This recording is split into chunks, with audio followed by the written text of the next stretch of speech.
Good evening, everyone. Welcome to Black by Design, organized by School of Art and Design faculty member, Avery Caldwell. I'm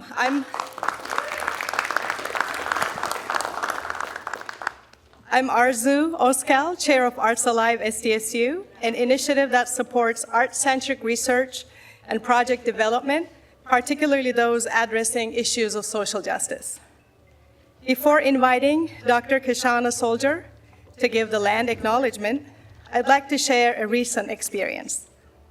Just last week, I was in Florida as a guest lecturer myself, and my colleagues there mentioned a statewide order issued last year to halt land acknowledgements before events. Additionally, all DEI, diversity, equity, inclusion, committees were disbanded. This reminder reinforces how important it is not to take anything for granted and to do our part whenever we can.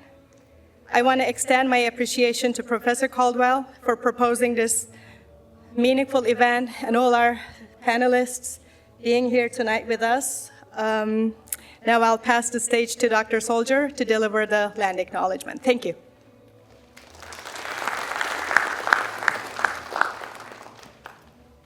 For millennia, the Kumeyaay people have been a part of this land. This land has nourished, healed, protected, and embraced them for many generations in a relationship of balance and harmony. As members of the San Diego State community, we acknowledge this legacy. We promote this balance and harmony. We find inspiration from this land, the land of the Kumeyaay. And I'm really excited to turn things over to my co-organizer, Professor Caldwell.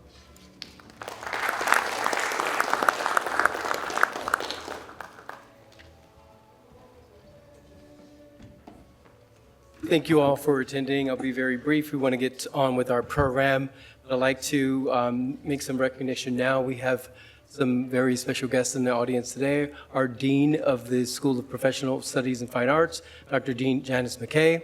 We have members of the La Mesa Juneteenth Celebration Foundation here, Board of Directors. If you could please raise your hand and be recognized. Thank you so much. And again, I want to thank you all for attending our event tonight. This time I'd like to have Dr. Merritt join us on the stage for libation.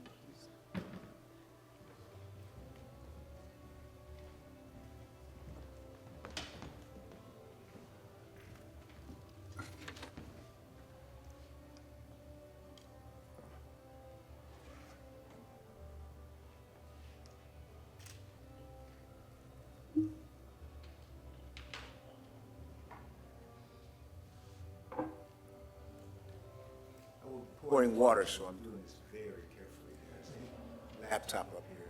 I don't want to pay for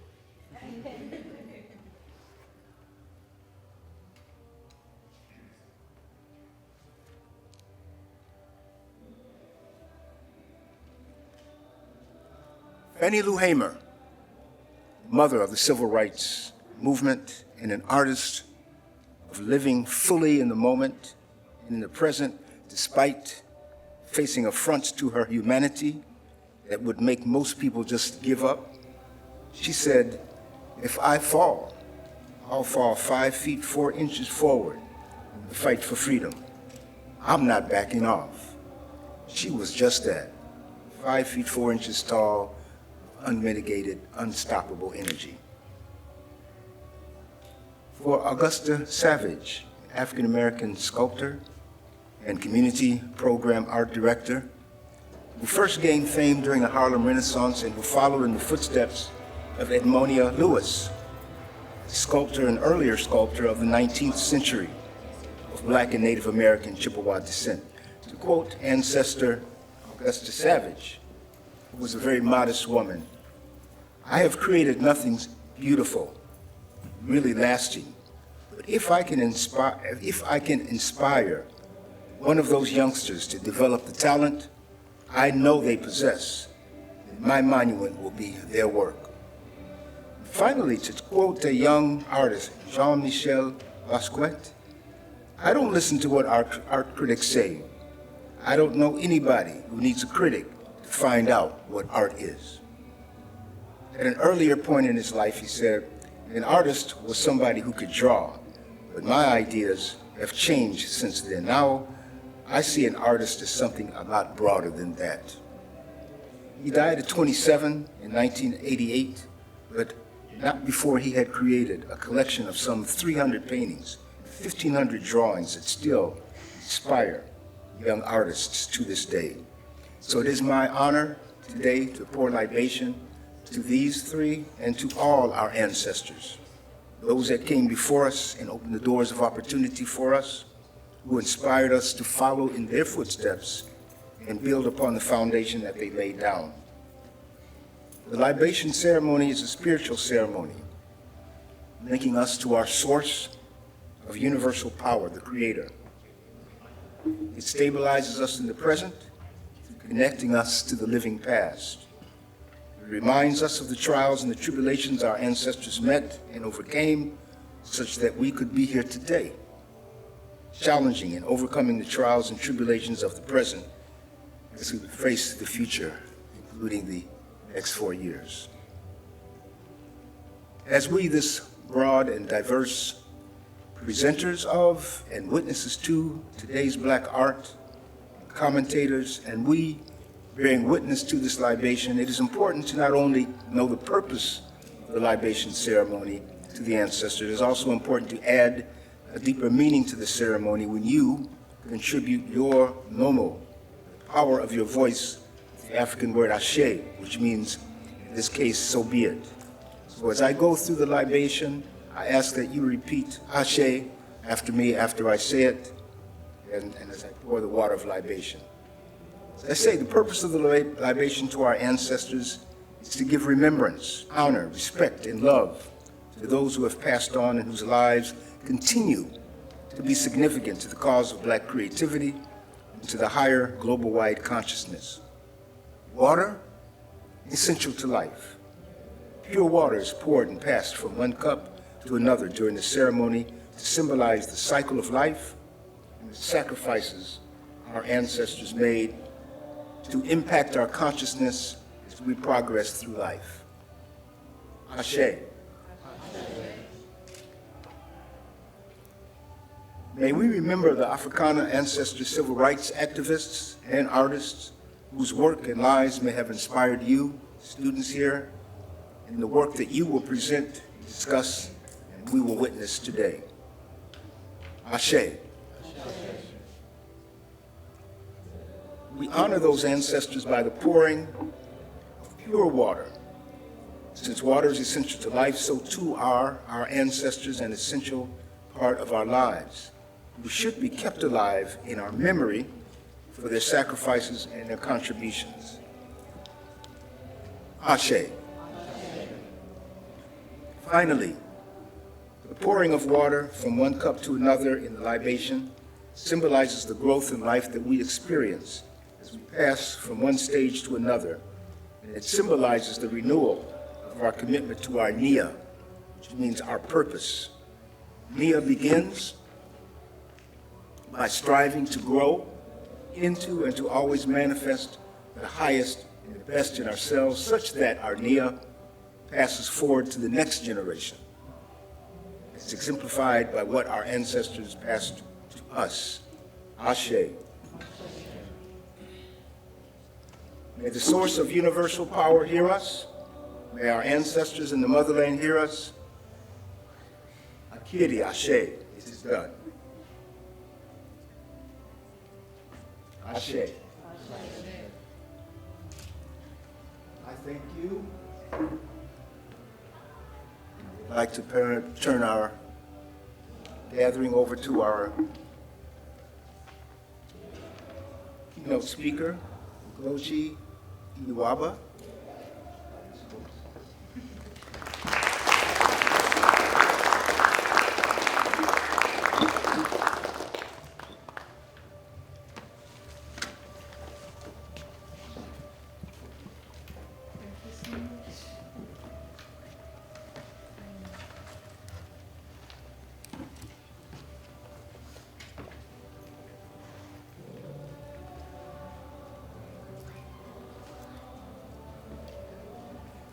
Thank you very much. Hello. Hi. Well, if I left a pebble on this podium right now and I walked away, by show of hands, tell me how many people think that somebody's going to steal my pebble. And then, if I left a piece of gold, the same size as the pebble, on this podium and I walked away, by show of hands, how many people think my gold will be gone before I come back? Standing before you today is an honor because I am standing before an embodiment of design excellence, and I am here not only to share my thoughts, but to remind each of us that of the immense value that lies within our identity as Blacks and as designers. Our story in the world of art and design is not just a footnote. No, it is the foundation on which much of the world's creativity rests. Today, I want to tell you that you are art. You are not merely creators, but the embodiment of a history, culture, and identity that is unparalleled in its richness. Let us take a step back in time. Before colonialism cast a shadow on our continent, Africa was a hub of creativity, architecture, and craftsmanship. Think about the Great Walls of Benin, built between the 13th and 15th century. A marvel of engineering so expansive, it was even described as the most extensive earthwork made before mechanical era. Our communities were advanced, organized, and steeped in artistic expressions. From the intricate Benin bronzes, masterpieces of metalwork stolen during the British invasion, to ivory sculptures of ancient kingdoms. African art and design was already making waves before the world came knocking at our doors. Even the Pyramid of Giza, standing tall since around 2600 BC, are monuments not just of architecture, but to design principles that continue to inspire today. Our art was everywhere. In the symbols carved on mountain walls, the patterns woven into our fabrics, the sculptures found in caves and palaces. The art of Africa was not simply decoration. It was embedded in life itself. Interwoven into the soul of every community, every ritual, and every expression of joy or grief. But then came the colonial powers, not only enslaving our people, but also stripped us of our art and artists, our craftsmen and architecture, our essence, our treasures, our sculptures, masks, fabrics were taken and scattered across museums in Europe and America. Our masterful creators sold into slavery. Visit the British Museum in London or the Louvre in Paris, and you will find African art displayed as exotic artifacts, detached from their origin and identity. These works are being sold for millions, and their value is celebrated internationally, even as the contributions of Africa and Africans themselves are overlooked. Today, the narrative persists that Black design lacks sophistication and doesn't belong in the same league as Western or Asian art. But let's be honest, African design is not only relevant, it is thriving. Look at the fashion industry today. many trends that dominate the global runway. Bold prints, geometric patterns, epic colors, directly borrow from the African culture. The kente cloth from Ghana, the Nigerian adire fabric, and the intricate beadwork of the Maasai have been rebranded, sold, and celebrated, though often with little credit to their origins. Yet we must not be discouraged. Our originality cannot be erased. They cannot take our ideas. They can take our ideas, they can, but they cannot replicate the soul embedded in them. Our art reflects who we are, and our authenticity is our greatest power.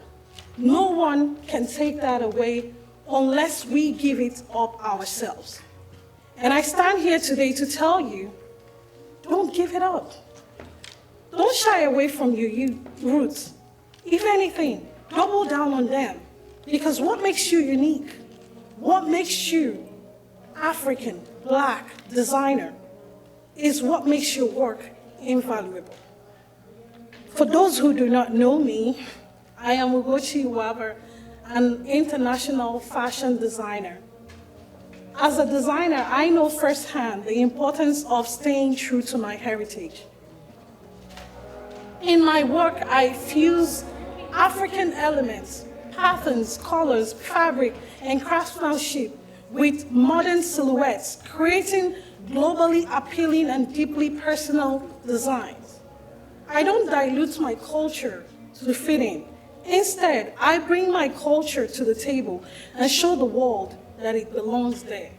My mission is to sell Africa back to the world the way the Western culture was sold to my people. When I started, I insisted on putting my designs on whites, Asians, Middle Eastern models.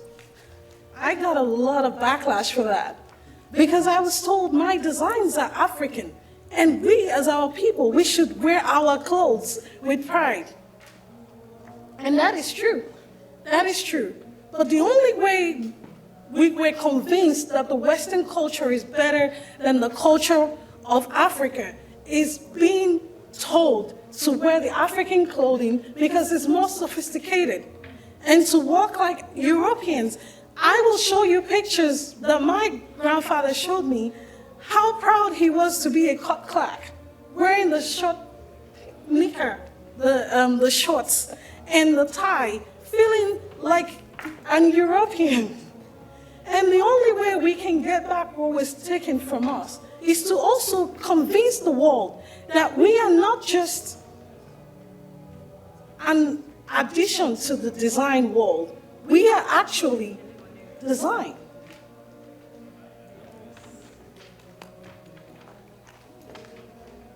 That business model has worked for me. My work is appreciated in different communities besides ours, and as a result, has placed me on a level playing ground with designers outside the Black community, selling my culture, my Africa, to the world. This is the challenge I place before every Black designer and artist here today. Bring your whole self to the world. Use the colors, shapes, materials that reflect your identity. Don't be afraid to mix the traditional with the modern. When you do, you create art that is not just beautiful, but also meaningful. Art that tells a story only you can tell. We owe it to our ancestors to continue telling the stories. They were silenced, their works were stolen, but we can honor them by carrying their legacy. Every time you create, every time you design, every time you build, you are keeping their spirits alive. Remember, we are descendants of artisans who built tools for survival, sculpted monuments for kings, and wove patterns that carried hidden messages. Even our everyday objects, pots, calabashes, clothes, even our hair, were marked with art because for us, art is life. Let us pass this legacy on to future generations. If we fail to embrace our authenticity today, we risk losing it forever. Our children need to know that the Black contributions to the world goes beyond what is in textbooks. They need to know that we were designers, architects, musicians, and storytellers long before the world acknowledged us. And they must be taught to value their work so that they don't seek validation from others, but from within. So to every artist, every designer, and every creative mind in the room, don't forget where you come from. Your roots are not of weakness, they are a strength. Your art carries the spirit of generations, and the world needs what only you can give. Value yourself, stay authentic, create boldly, show the world you're not just part of the conversation, you are the conversation. You are art. In the beginning, I asked if somebody was going to steal my pebble, and nobody raised their hands, but they will steal my gold. If African art and design was not valuable, it would not have been stolen. You are art. In your music, in your fabrics, in your food, in the way you walk, dance, and speak. You are art. And as long as you keep showing up as your authentic self, selling your work, you will remain invaluable. Remember, no one steals that which is of no value. You are art. Thank you.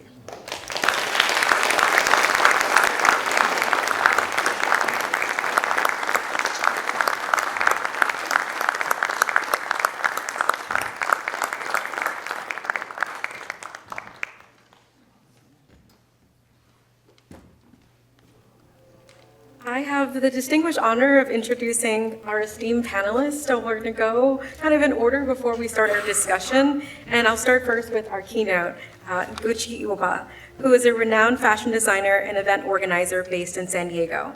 With a keen eye for innovative design and a deep appreciation for cultural heritage, Gucci has made significant contributions to the fashion industry, particularly in the realm of African-inspired couture and streetwear.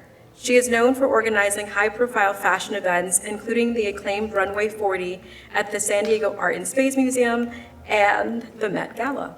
Her fall and winter collection showcases a unique blend of traditional African aesthetics and contemporary streetwear trends, catering to a diverse audience.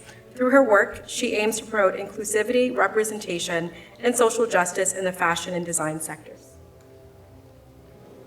Next, we have Kevin Bethune. Kevin serves as the founder of creative officer of Dreams and Design Life. Sorry.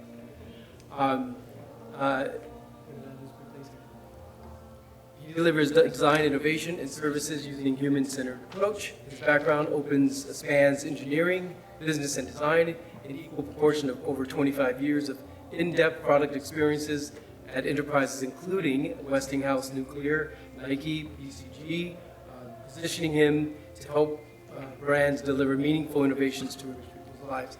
In his first book, entitled Reimagining Design, Unlocking Strategic Innovation by the MIT Press, released with notable acclaim under the Simplicity Design Business Technology Life series in March of 2022. His second book, which is forthcoming, will be available February 4th, entitled Nonlinear Navigation Design with Curiosity and Conviction.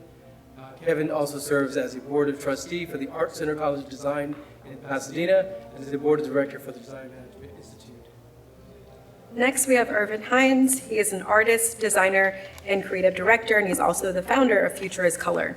Throughout his career, he's focused on doing work that fosters empathy and inclusivity across all disciplines. He uses design to examine and reflect tensions within the current cultural landscape. He has led the creation of industry-defining work for companies such as Google, Coach, Beats by Dre, Under Armour, Webbies, and more. In 2020, Irwin started Futurist Color, a research and design studio focused on using design to create space for meaningful conversation and change. Through Futurist Color, Irwin has released a line of garments that serve as wearable conversation, and a portion of the proceeds are being donated back to the organizations doing the groundwork for this change. The collections have sold all around the world and are now carried nationwide in Foot Locker, so this is a plug to go to Foot Locker and support Irwin. Next, we have Steffi Reyes-Thomas. Steffi is an Afro-Chicana holistic designer and artist. Growing up near Chicago, her unique lens has been set on design. She is focused on wellness in the built environment and regenerative practices as founder and chief of Holistic Spaces Design Consultancy. She utilizes a multifaceted approach, including social equity and neuroaesthetics, crafting deeply personal experiences. Steffi is an advocate for women entrepreneurs as she offers design consultation, climate discussion techniques, design assist, and holistic design literacy. Next, we have Michael Robinson, who is an architect, and he's also the president of the National Organization of Minority Architects for the San Diego chapter. Michael is a co-founder with his wife, Carolyn, who is also here, and principal architect for Robin Architecture and Planning Incorporated. The film is a built environment advocate that specializes in the design of commercial, ecclesiastical, municipal, and residential projects. His counsels regularly on hospitality industry-related projects. He's also a member of the American Institute of Architects and is a National Council of Architectural Registration Board certificate holder. Matthew Barnes, Creative Director of Design Systems.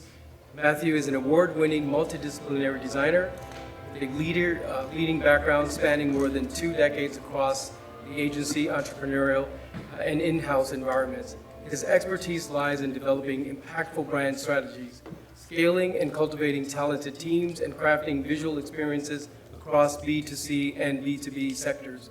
He is currently a creative director at VMware and brand expression for the Clarity Design Systems. And last, but certainly not least, we have Justin Green, who is a Los Angeles-based project designer and design generalist. As a seasoned designer, he's focused on designing beautiful and intuitive experiences for leading companies in various industries.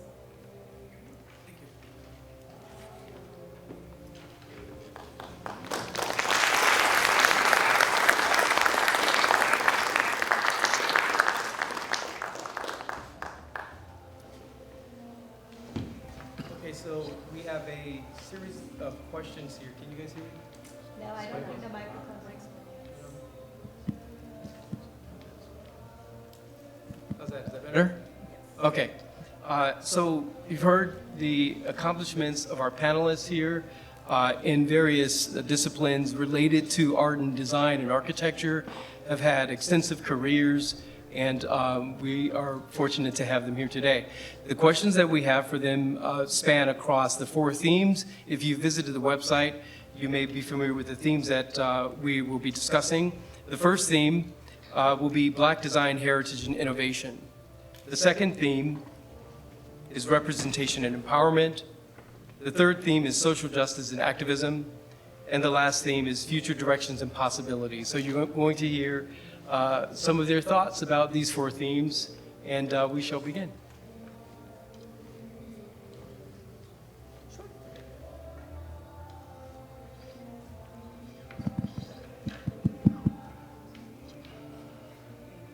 Okay, so we're starting with the first question. In what ways have you personally drawn inspiration from Black cultural heritage in your own design work? And how do you navigate the balance between honoring tradition and fostering creative innovation? Any takers for this question?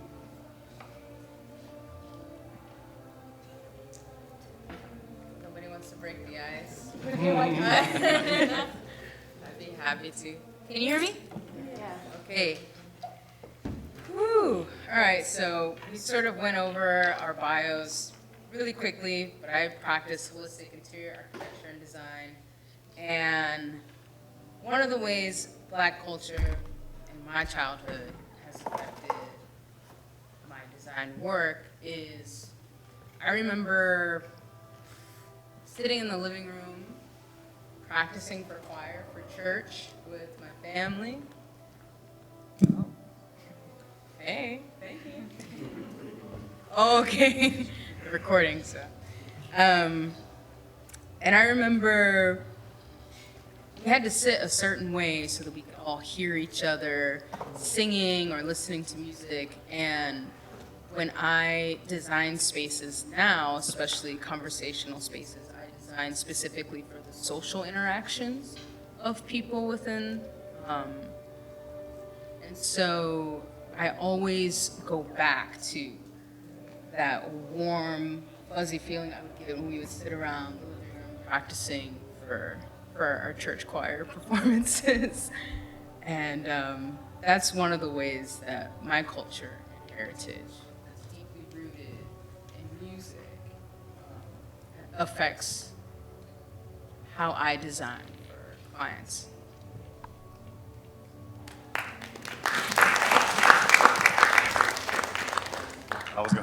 I was just gonna build on top of that. I think you saying that actually then sparked, I guess that connection to community, to gathering, to what it means to be at a barbecue as a young Black kid, not even realizing that you're being poured into from a cultural standpoint. And that's something that will then inspire the work down the line. So being at barbecues to having a big family. I grew up in Cleveland, so it's a big Midwest. Everybody's originally from the South, but a big Midwest Black family, very proud to be Black. Mad barbecues, lots of amazing music, lots of great food, but there was a certain sense of love, sense of caring that was at the barbecues, was at the church, was at every single family gathering that then now plays a role in a lot of the work that I sort of put forward through Futurist Color.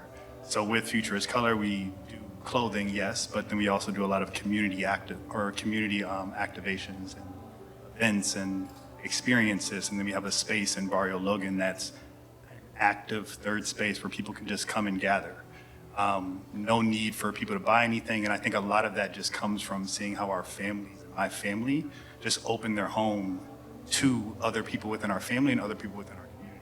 And so for me, that was this direct correlation between what I saw my family doing and what I see myself doing now currently, that comes directly from the culture of Blackness. And then even as I sort of begin to look deeper into why I'm doing the work I'm doing and transition from the agency space, now doing this brand Futurist Color, which sort of flirts with, not flirts with, it's heavily on the activism side. Looking at the sort of tradition of Black radicalism within just Black culture in general, and how as Black people we have always been the ones who have stood for the freedoms that everybody enjoys. We continuously push for them, we fight for them. We don't necessarily get to enjoy all of them, but we continuously fight and push for them. Whether it was the Black Panther Party and how they were organizing and then getting labeled as terrorists. So for me, that's something that I actively, continuously research now and look at ways to pull references and inspiration from as I continue to build out the brand of Futurist Color.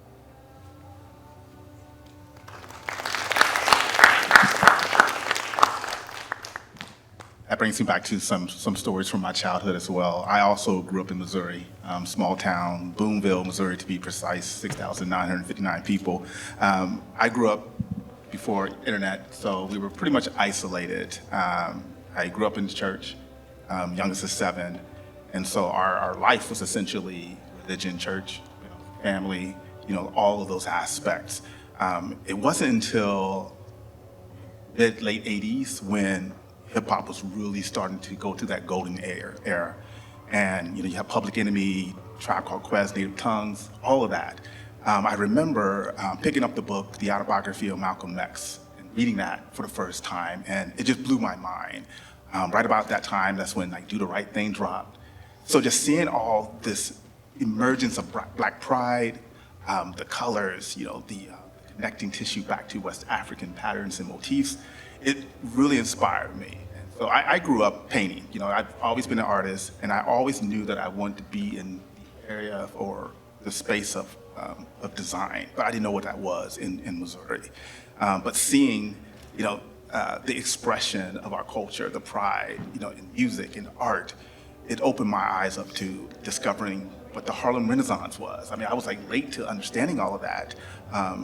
Just everyone that was involved, Jacob Lawrence, Aaron Douglas, just all of the different styles that you really just poured into my inspiration. And then spending a summer in Chicago, my very first time going to a major city and just seeing Black people living in a space, being around each other in a normal environment. And it just inspired me in a way that I still reflect back on those moments, even in my work today, because at that moment, that's when I discovered that self-pride.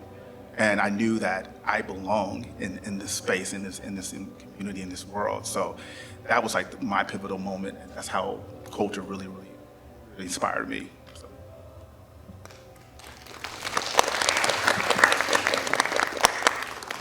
I'll jump in. It only because Matthew just mentioned a town, Boonville, Missouri. And what's crazy is I grew up 22 minutes from there, in a town called Columbia, Missouri. So that's insane. If you were like familiar with this area, you'd be like, no. And what's wild is to hear your experience, but then like think of my experience.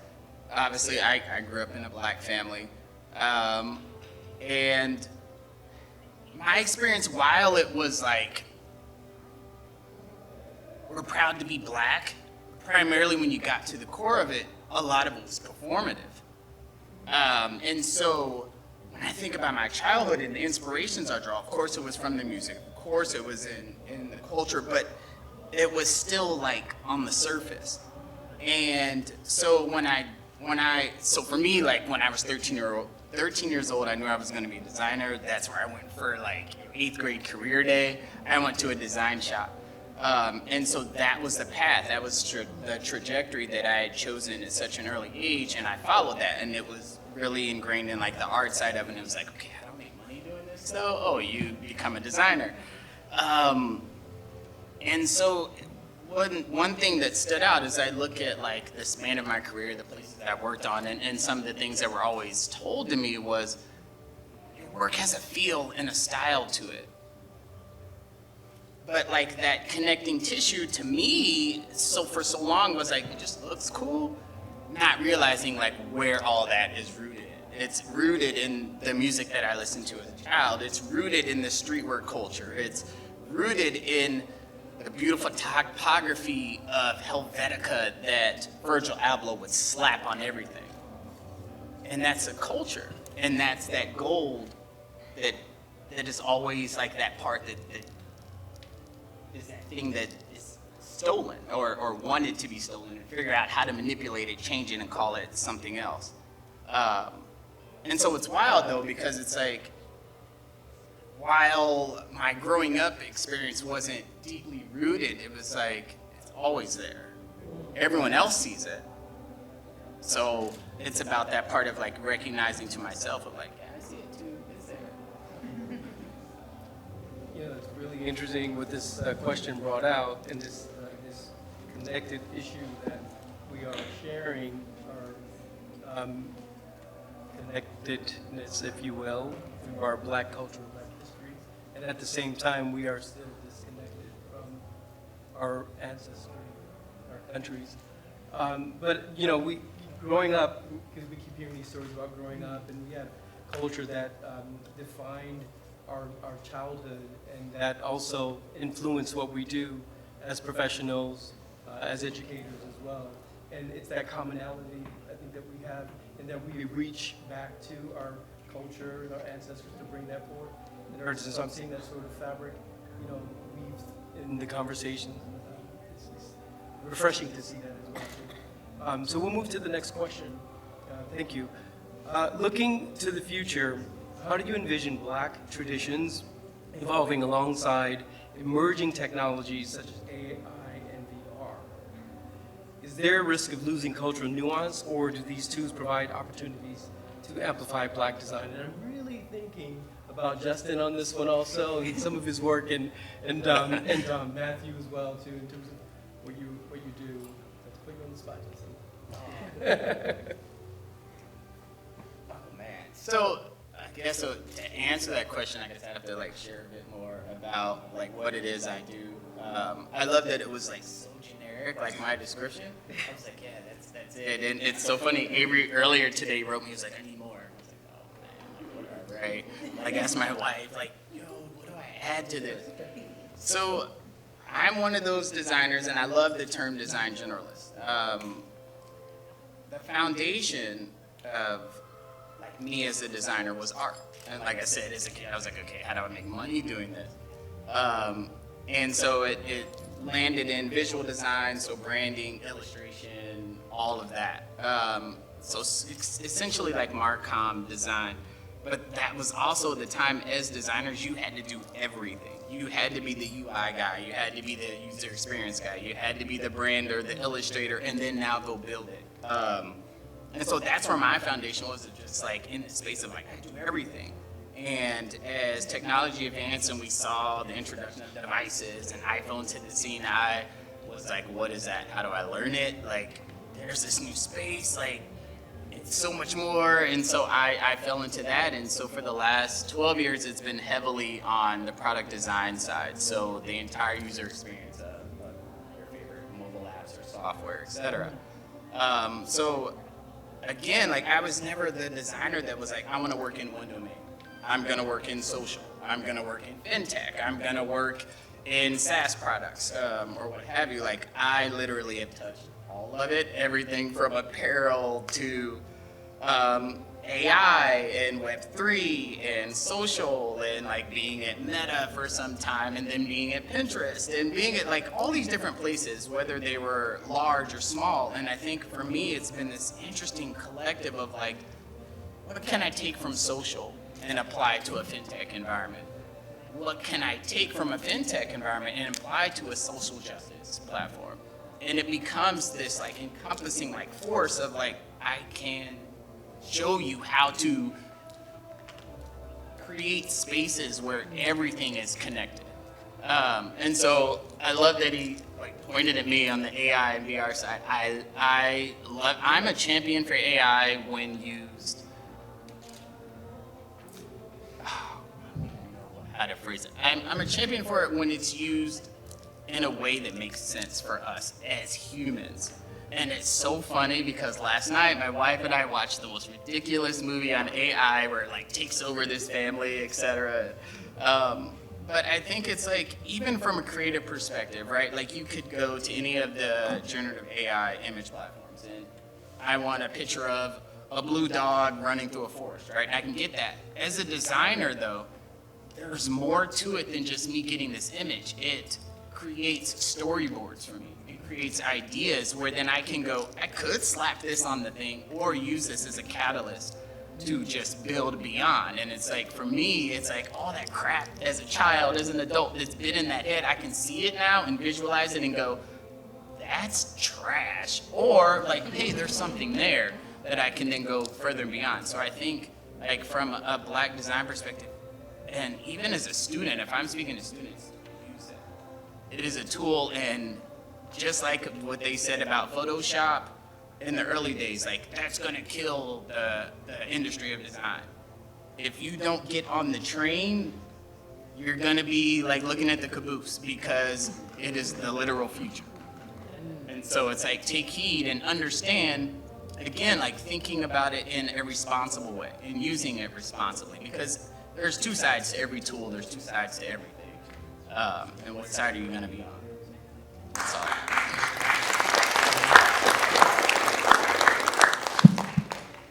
I just saw my husband clapping over there because we've had this conversation so many times.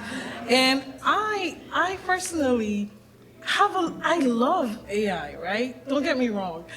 We have been trying to get a music for my runway with my name and what I do incorporated. And it's been a problem because they never get the idea of what I want.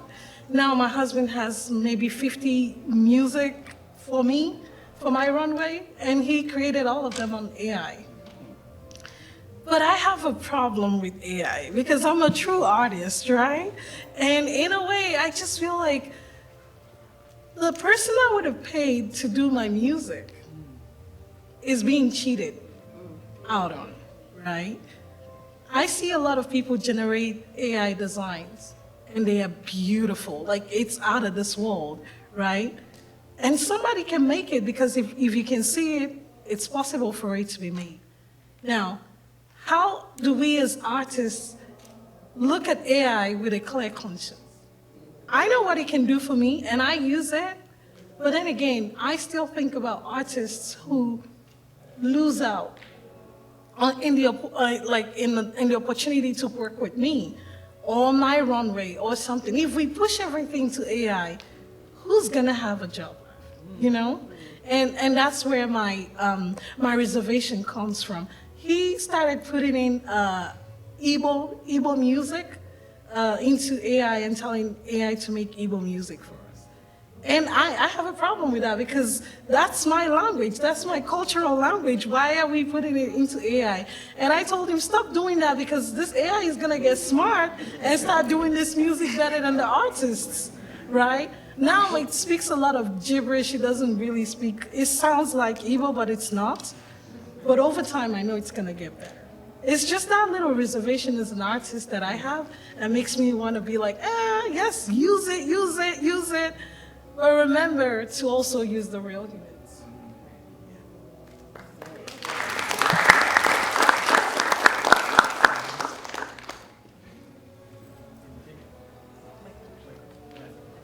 I can chime in. My wife, Lydia, she's knee-deep in AI. She works at Meta, and so I hear it every day. I look at AI as an opportunity. You know, with everything, emerging technologies, you touched on this, when Photoshop was really expressing itself, you know, designers were like, oh my gosh, it's gonna take our jobs, it's gonna take our jobs. And it's like, okay, you know, it's gonna take your job because like you're not evolving with it. And so with AI, I think it's important that designers, especially Black designers, like we need to leverage it. You know, we need to grow and evolve with it. And then also keep in mind as how much it's gonna advance, there's still a human element that's required. You know, like you can put all in the prompts and, you know, create artwork, create music, but at the end of the day, there still needs a human element. And so like with AI, I see a perfect opportunity to tell our story in an immersive way, you know, to provide an avenue for a lot of people who don't have the resources to get to the National Gallery, you know, to look at, to really understand what the Tulsa race riots were about, you know, like to actually see that and to visualize it. And so I think that there's a lot of opportunities to tell our stories in a more immersive way and to keep them real and fresh. So I'm a fan of it, and I use it as much as I can. So, yeah.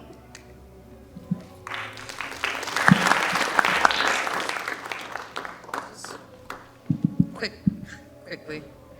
I'm also a fan. AI really helps me to flush out all my ideas because I'm thinking really quickly, right? And so I need to just write it all down and just go from there, and it really helps to amplify my creative process. And creativity is the whole reason why I exist, I think. And so it's really a tool that I'm utilizing. And I don't normally speak on my fears. However, I really feel like there's a huge opportunity, a massive opportunity for people to misrepresent people, especially Black people. And it scares me so bad. And also, that said, whenever I do run a prompt that has a person in it, I am always saying, okay, well, put a woman next to the umbrella, whatever. And it'll always, without fail, by default, give me a white woman. Without fail. You know, maybe she has dark hair, maybe she has blonde hair. It varies, but I always have to say, you know, I want a Black woman with big hair and, you know, this, that, and the third. Otherwise, it doesn't give me what I want. So I feel that representation in AI, I feel like Black people are underrepresented in AI, and I feel like there is a huge danger of Black people being misrepresented with AI. I'm really glad that you brought that point because, we know that we have to evolve as designers to use these tools as they evolve, but we still have to understand that there are ghosts in the machine still, and that there are problems within it. We know that the algorithms that ChatGPT uses and AI uses, it's not perfect. And so while you have to, say, put it in a Black woman, right, and still you may not get the results that you want, right? There may be flaws still. So while there are some issues, and it has to evolve too, as we evolve as designers. So that's my sort of going against the grain on it, but it is a tool that we use and can expand. Anyone else?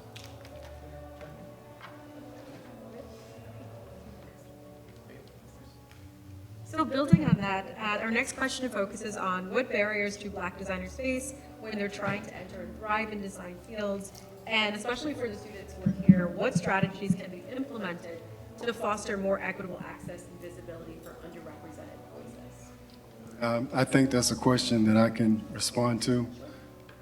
I can give you a brief history about myself, and it's so amazing that all of the people on the panel have a similar background. I grew up in a small town in Georgia, Fort Valley, Georgia. There weren't many people there, but the big thing about it, the state of Georgia authorized 2 land-grant institutions in 1896, I believe it was. One of those was for Black students, and the other was for white students. You probably know about the school for white students, the University of Georgia at Athens. And then the one in my hometown, Fort Valley, Georgia, it was Fort Valley State College. It was organized for Black students. I guess the big thing I can say about that is all of my, a great deal of my teachers and principals were graduates from Fort Valley State College. So there was a certain type of expectation that they had for us as students, that we would always attempt to achieve excellence.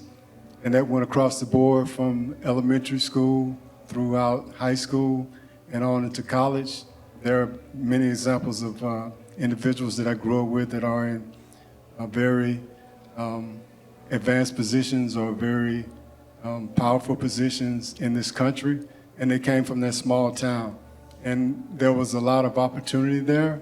So when people talk about obstacles or what barriers there are to Black designers, just like I had the conversation with the gentleman to my right, there will always be obstacles, but you have to make a determination whether you want to go through the obstacle, over the obstacle, or around the obstacle, and you have to have your own agenda determined about what you want to try to accomplish.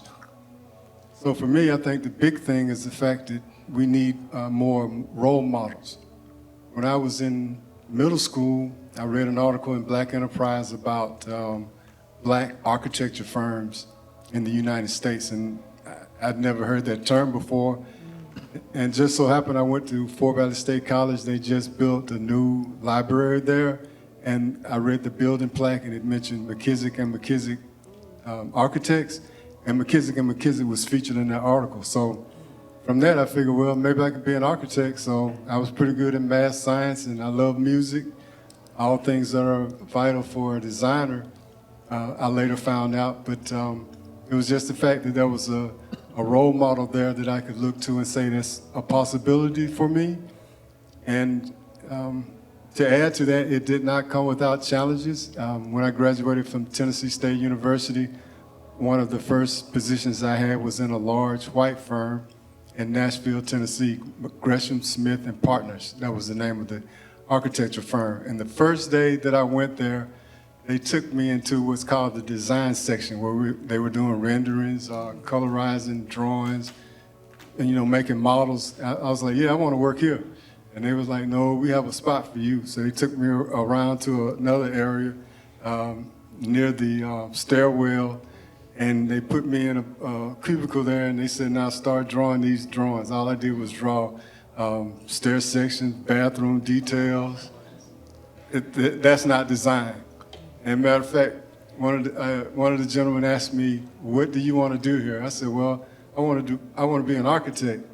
And he said, "Well, you want to be an architect here? You can be a junior draftsman, a senior draftsman, everything except an architect."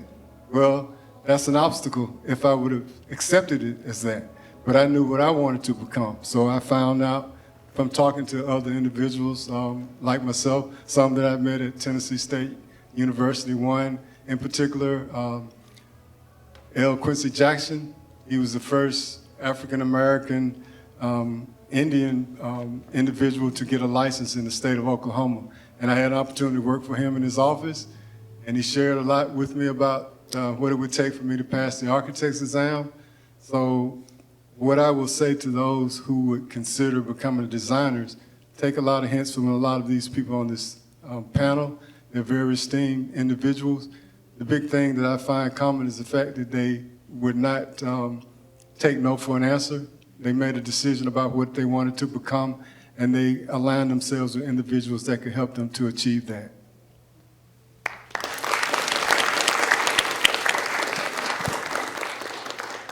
I think my story is relatively similar in that, in terms of background, I didn't know about design or even the words innovation, what that even meant. I had a creative inclination when I was young, but having grown up for the better part of the majority of my childhood in the downriver Detroit metro area, I was in the heart of the automotive industry. So it was basically engineering or business or factory work were sort of the pragmatic paths that one would take.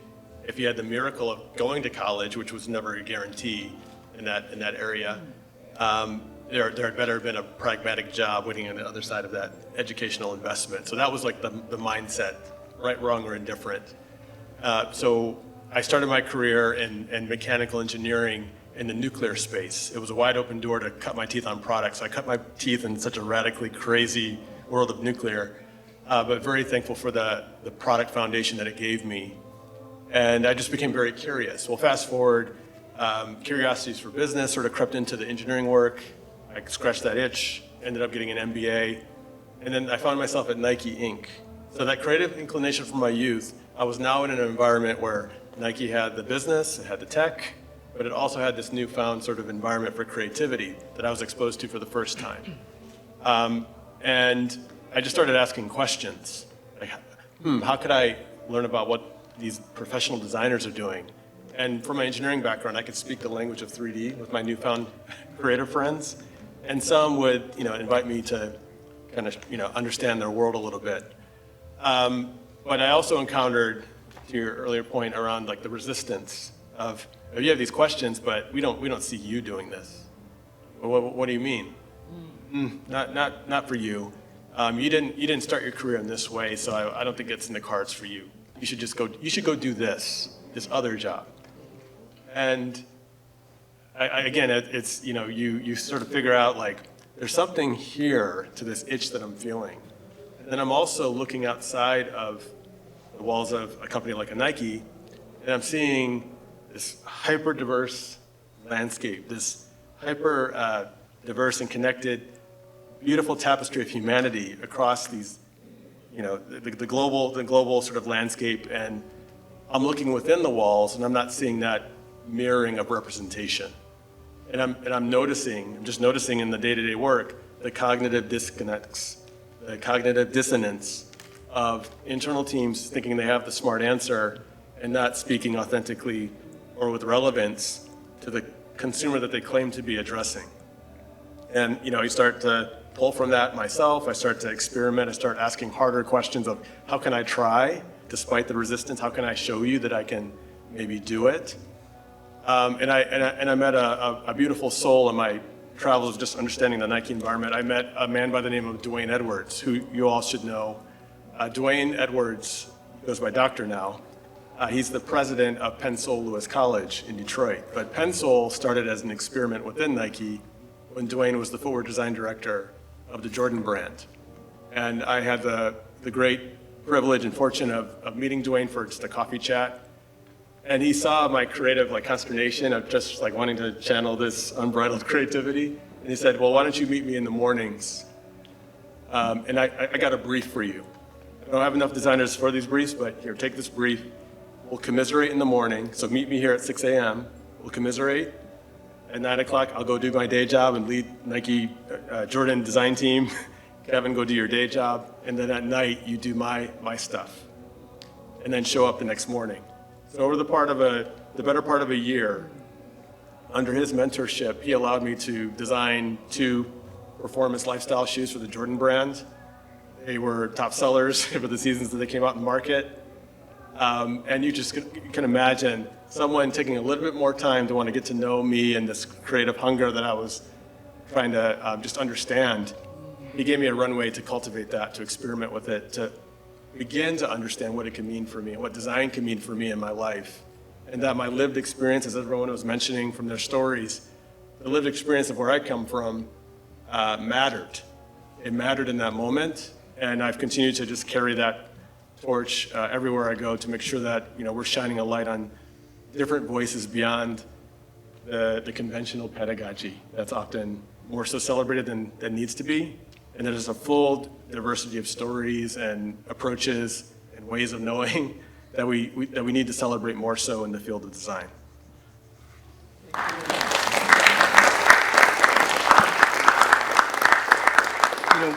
When we all, it's probably safe to say, when we all started school, all of us here, there was no DEI. DEI wasn't around. We didn't know about that. And so we had to go through what we went through. Now, I have to share my story of that as well, because I started at the University of Wisconsin-Milwaukee, the School of Architecture, as the only one of 2 black students.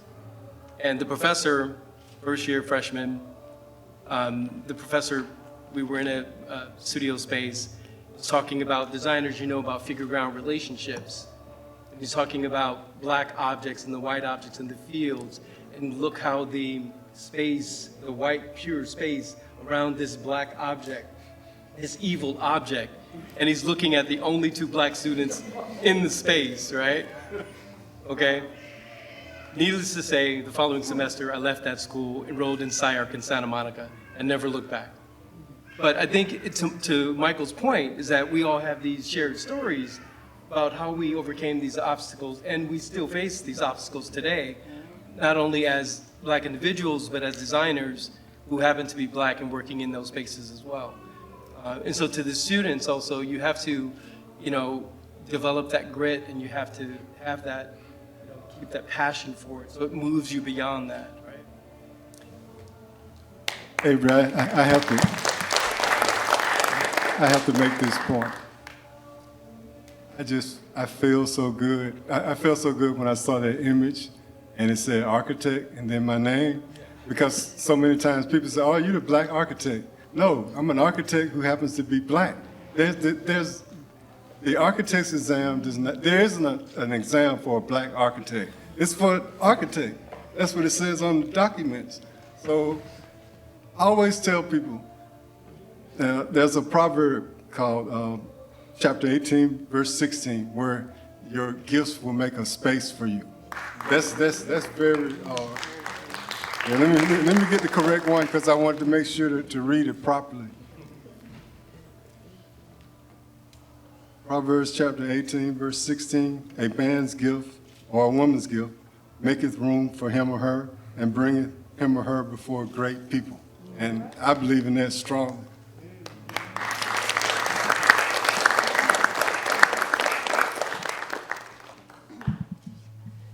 And what you guys said, or what everybody said, just resonates powerfully with me, because coming from Africa, right? I am black, but I don't know I'm black, right? Because everybody around me is black, right? And there is no limit to what I can be. If I wanted to be a doctor or an architect or whatever, nobody's telling me you're black, so you can't be that. Now, when I came to America, I said I wanted to be an international fashion designer. And everybody was telling me, oh, you're a black designer. Remember when I said that I wanted to use models from every race? It was intentionally because people were telling me for the first time in my life that I am black and my clothes should be worn by black people. No. We go and buy Louis Vuitton. We go and buy Tory Burch. Nobody's saying she's white, so white people should wear her clothes. Why should black people wear my clothes? If I'm good enough, my clothes should be hanging right next to theirs and let the customers make the... And what you all said now sheds a light into the problems we have in the community. If you are a designer, you are a designer. You're not a black designer. You're a designer because you're talented, because you have that. Your brain has been wired that way before you were born. So what everybody's saying is, yes, we have this thing that, and I face it all the time. I go to a show and there are all white designers and I'm a black designer. Nobody's expecting anything. You can see the white designers walk around with their shoulders up. And I don't say anything, I just keep quiet because I know once my clothes hit the runway, we will know who is who, right? So I don't want us to look at ourselves, and I'm talking to the students. You're black only in America. Right. You're a human being who has the talent to design. Never let anybody put you in the box, or in a box, or in a category. Because if I had accepted that I was a black designer, I will be doing all the Afro whatever shows, right? But I get invited to big shows that I'm the only black person there. But it doesn't even faze me because, remember, I don't know that I'm black. So sometimes when I'm under pressure, I'm not thinking, and that's why I feel more sympathetic to my African-American brothers and sisters, because they grew up knowing they were black, and it kind of puts a hindrance. But I just want you to know that you're not black, you're only black in America. You are a human being who is talented, and we just want to see how beautiful and how wonderful your design is. That is it. That is it.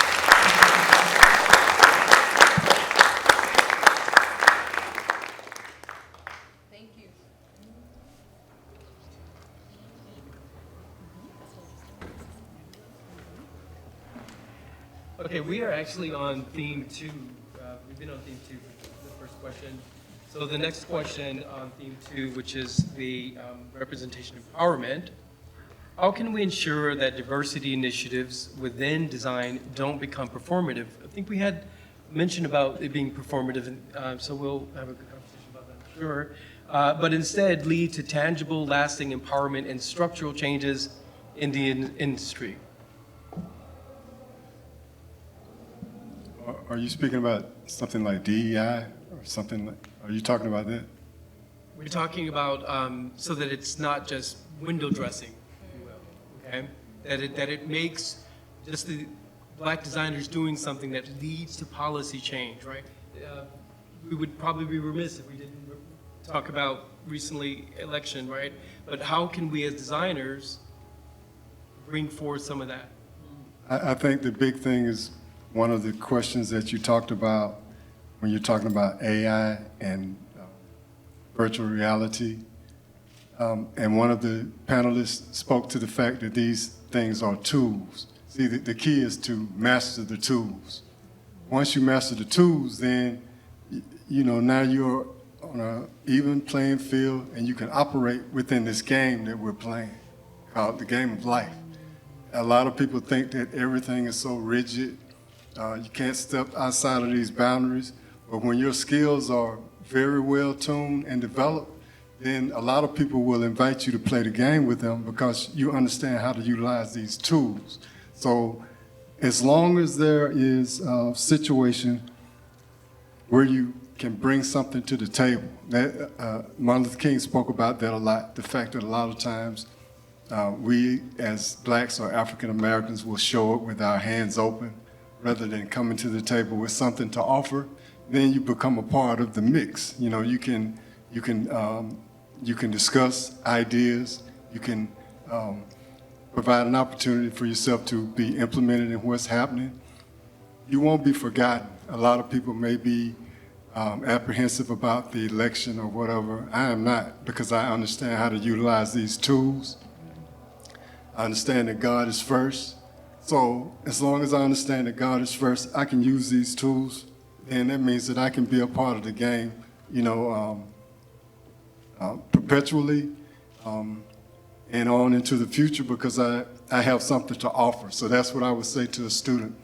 Be diligent about your studies. Don't just take this for granted as though it does not matter, because your future is based upon what you do now.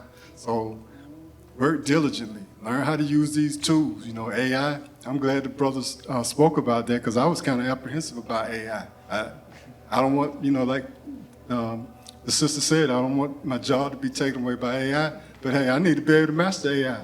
So then I become a more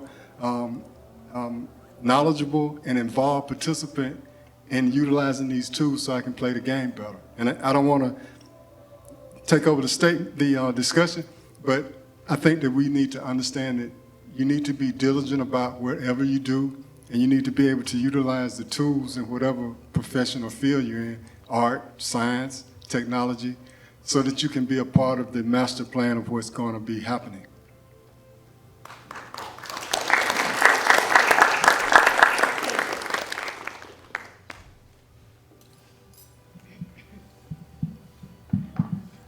I really think that for diversity initiatives not to become performative, but instead become tangible, leading to empowerment, we ourselves in our community should take on the task of mentoring other people.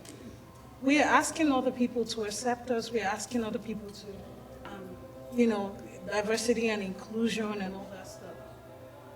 But I remember starting out as a designer here in America, even the designers who are Black see you as a competition.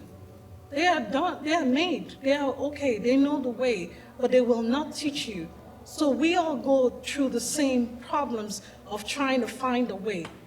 But how long do we keep finding the way? Why can't we just pass it down so that the next person builds on top of it and builds on top of it, so that our community grows and we stop looking for diversity and inclusion? Because if you want change, you become the change that you want. Do not, I tried to reach out to some Black designers, and once somebody already crossed over, it's like they're not looking back anymore. And I understand that there are crabs in the bucket and people want to pull you down, but then if you see a passionate and sincere passion in somebody, it is better to nurture it. And even if they grow bigger than you, you are part of their story. That is your success, passing it down to the next generation. So I think for me, I think for it to be lasting, we should have a more system of mentorship in our community.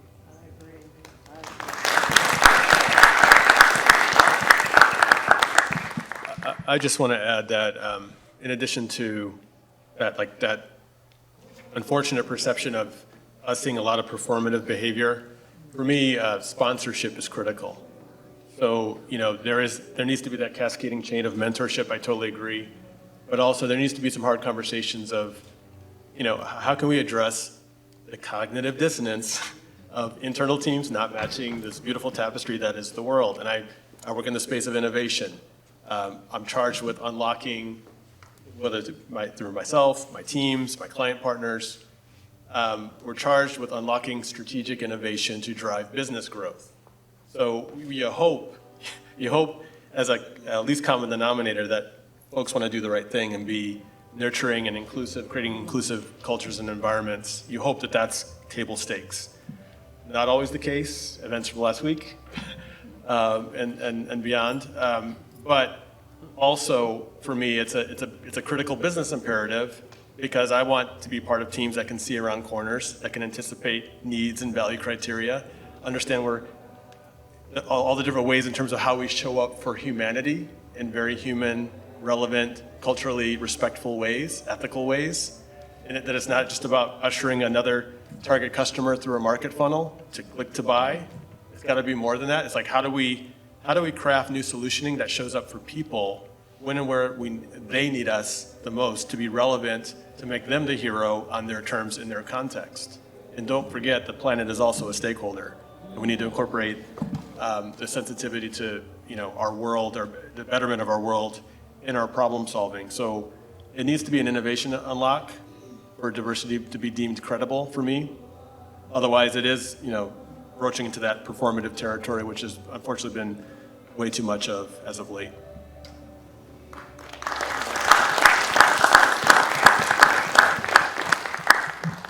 Kevin, to your point, you mentioned sponsorship, partnership, and education is a critical component. I work in enterprise, and I worked at organizations, 30,000 people. It's essentially a city, a global city. And so how do you manage like these heritage months? And working on brand team, we're responsible for those visual assets. And so it's up to us to educate our stakeholders, our partners, like, this works, this doesn't work for these reasons. And a lot of times they're open to some of those conversations just to really help see why this isn't sustainable. And so the way that I approach any type of, to ensure that it's not performative, it's like, I don't think of it as a design or some type of,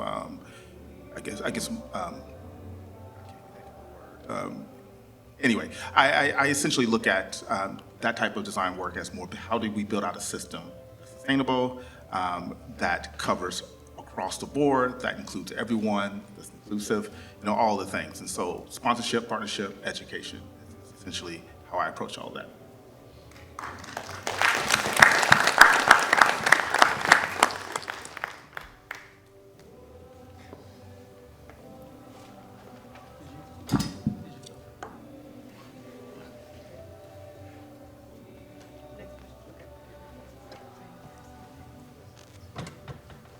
So we're moving on to our next theme, which is social justice and activism. So I'm really excited to ask this question because all of your work is so amazing, and I think it's time to share some of the individual projects you've worked on. So this question asks you to share examples of projects where design has directly contributed to social change or activism, and what lessons were learned from those experiences that can inform future efforts.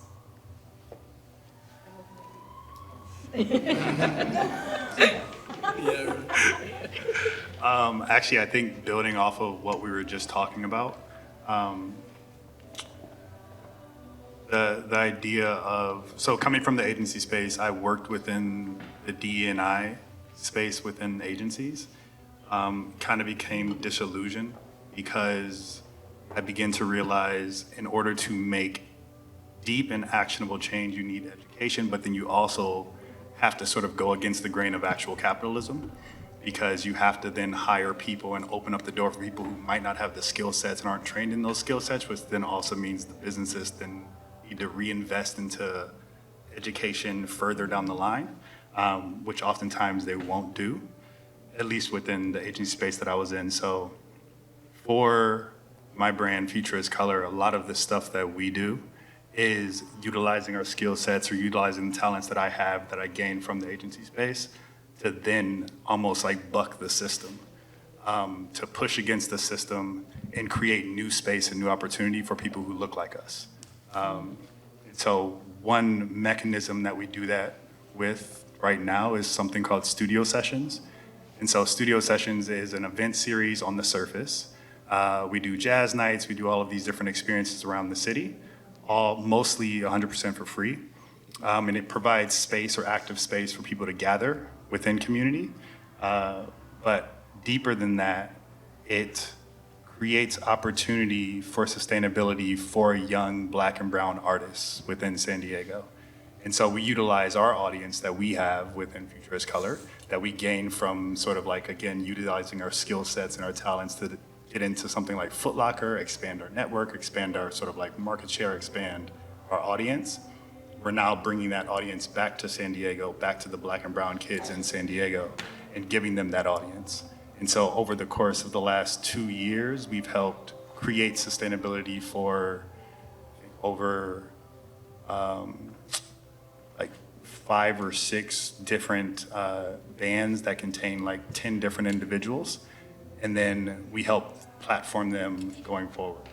And so for me, that's like one active way that we're currently doing it within the Futurist Color ecosystem. But again, going back to that, the previous question, it's truly just utilizing the skill sets that I learned along the way in the agency space to then get into these larger rooms and bring everybody else with me. So again, everybody who I work with are all people from the community. All the models we use are all people from the community. And now we're helping platform them on a nationwide or global scale and giving them opportunities that they wouldn't have otherwise had, even though they have the skill set, have the talent, but we're being overlooked by larger players in larger spaces. And as we get bigger and bigger opportunities with larger and larger organizations, the goal is to just continuously bring up young individuals who I see that have those skill sets. And like, for me, like one of the biggest inspirations is someone like Virgil Abloh. And I just met Dr. Dwayne. So I spoke at the Black Footwear Forum and then had an opportunity to sit in his threaded class, and he became like another huge inspiration because this man not only had impact on you, but he has started an actual university. This dude is a living guy, young, started an actual HBCU design school that produces, I don't know how many designers who are now active within these different industries and spaces. Or someone like Theaster Gates, who's rebuying and land and property within the South Side of Chicago and then creating more space for young Black people to then sort of activate within the South Side of Chicago. And so that was a long-winded, roundabout answer. But I think, again, to sort of like sum it up, Futurist Color operates across many different spaces to create opportunity for conversation around collective liberation. And then we actively go out and pull people in, uplift young people, create education programs. So it becomes more than just sort of the surface layer of t-shirts, which in any revolutionary movement, you have to have the sort of like active protest, which is the spreading of the word. And you also have to have the tangible action.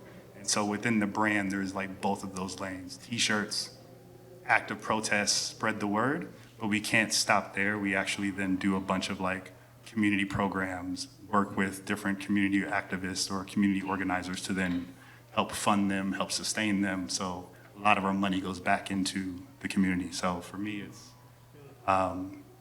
utilizing capitalism and the nature of capitalism to then pour back into our actual communities.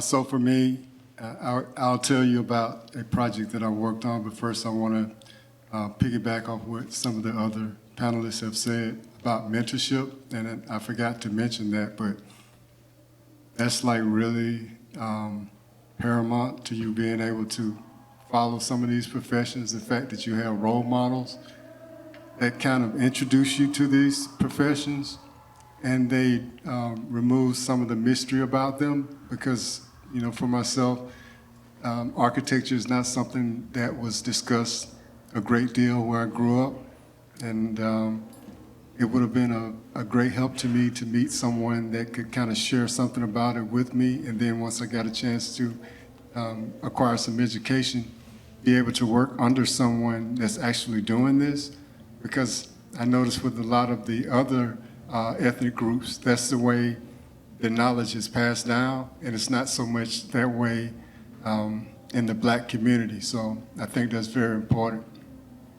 As far as a project that I can speak on, it was a great privilege for me to be able to work on the National Civil Rights Museum in Memphis, Tennessee. I don't know if any of you have visited that facility before, but when I was working with McKissick and Thompson Architects in Nashville, after I graduated, that became my project. I was the unlicensed project coordinator who basically put that project together. We worked with a firm from Kansas City, Istahoe, Llewellyn. They did all of the exhibit designs, all those exhibits that you would see, the bus, the sit-in counter, all those things were coordinated by Istahoe, Llewellyn.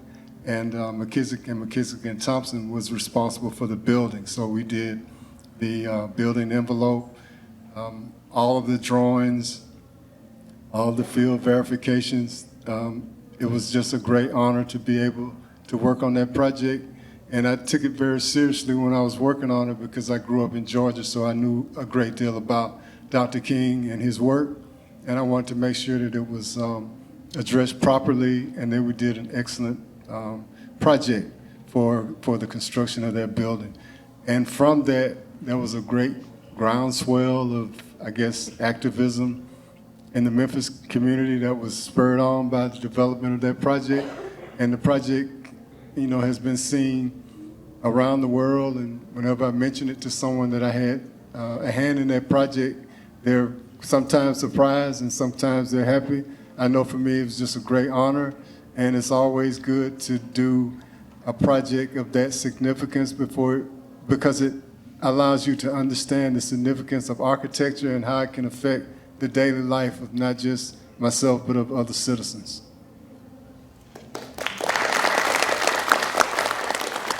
I'm just going to add because, you know, it's important. Our students, when they do projects, are engaged in work that is not just to make beautiful objects, but to bring change in the world. Their work has this intuitive power to do that. So I think this is a really good question, and it'd be great if each of the panelists can weigh in on this one, because it really helps their students to understand the value of their work. I'll take a stab there. This one's weighted, and I swear, I promise I'm gonna try to keep it somewhat succinct. I am one of those designers that is heavily on the cusp of ADHD, where it's like, what's that thing? I want to learn it. I want to do it. What's that thing? I want to learn it. I want to do it. One thing at least I can say in the positive side of that is like, I finish the shit. When I start it, I finish it. Full stop. And I can't take that credit without acknowledging my beautiful wife.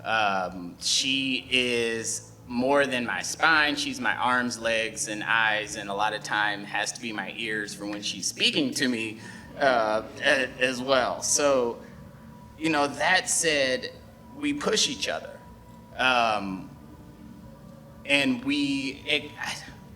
I'd love to say like we don't expect anything less, you know, than that from each other.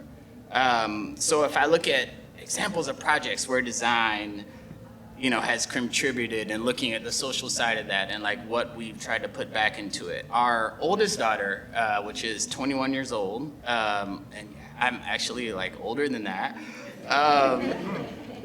she is on the autism spectrum.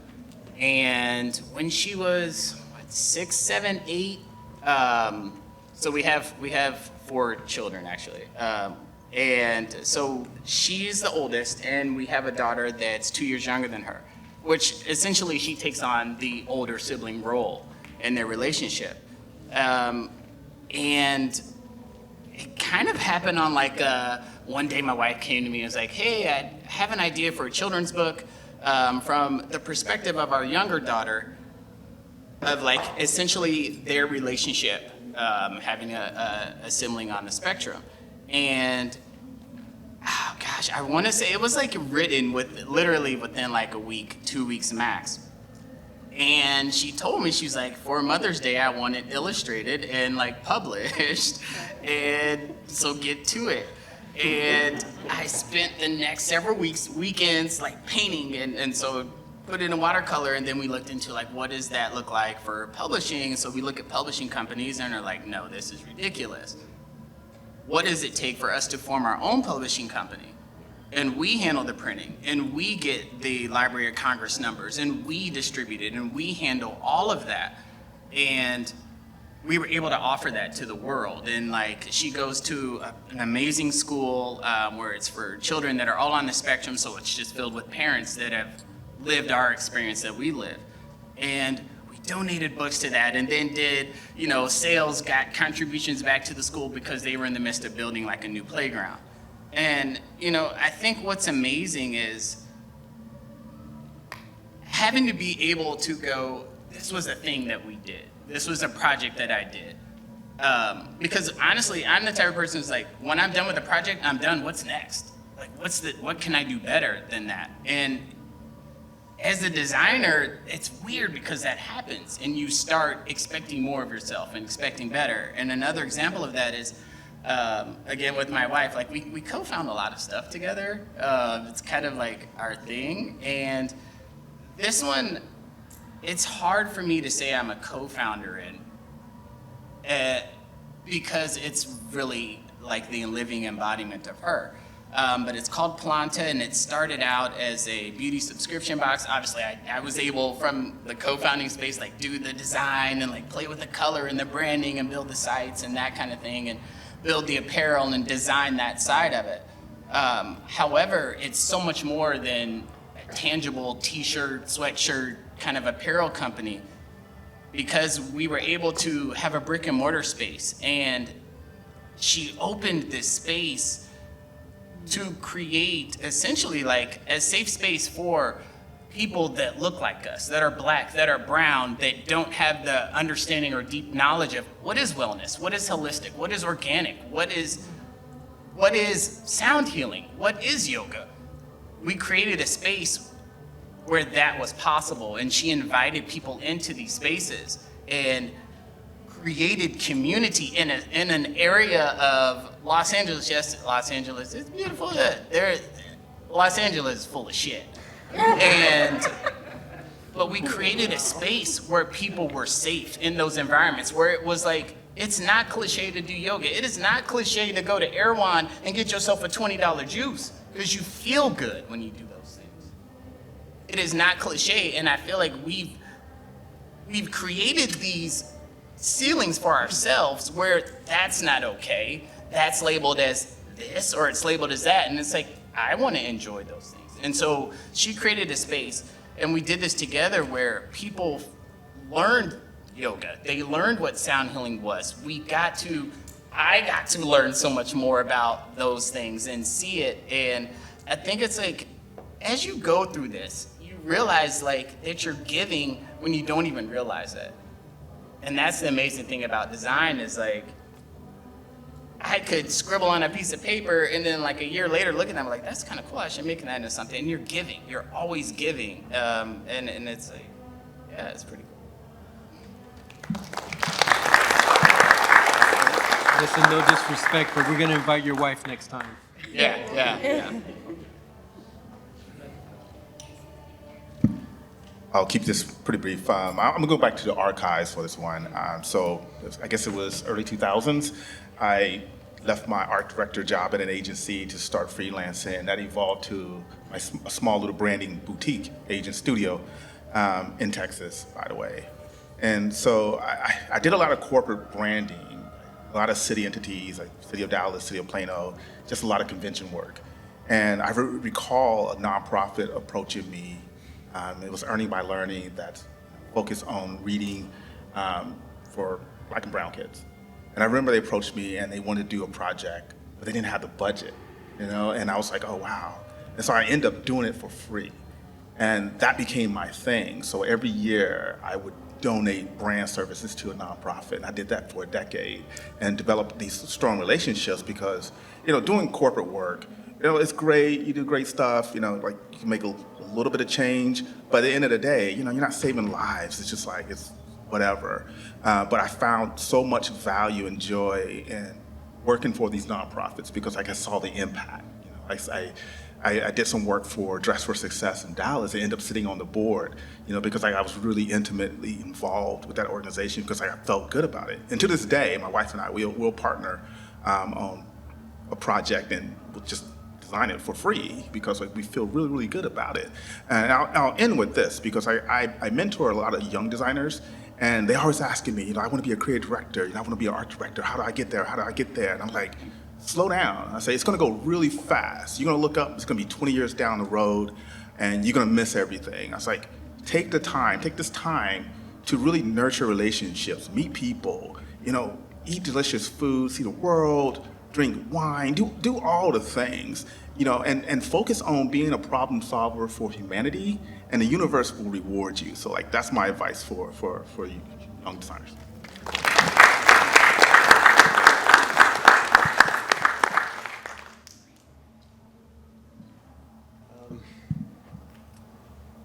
I think just reflecting on recent projects, many times I get pulled into collaborations. It could be on one end of the spectrum, startup ventures that, was working with a founding team, a team of founders, or on the other end of the extreme, large enterprise teams that have innovation or in-house design teams within, so collaborating with them.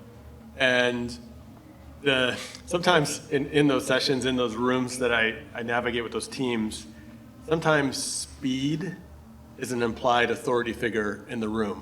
It's almost like an invisible authority figure standing in the back wall saying, the clock is ticking. How do we usher more people through the market funnel? Click to buy. Engine of commerce, engine of capitalism needs to keep cranking and crank faster.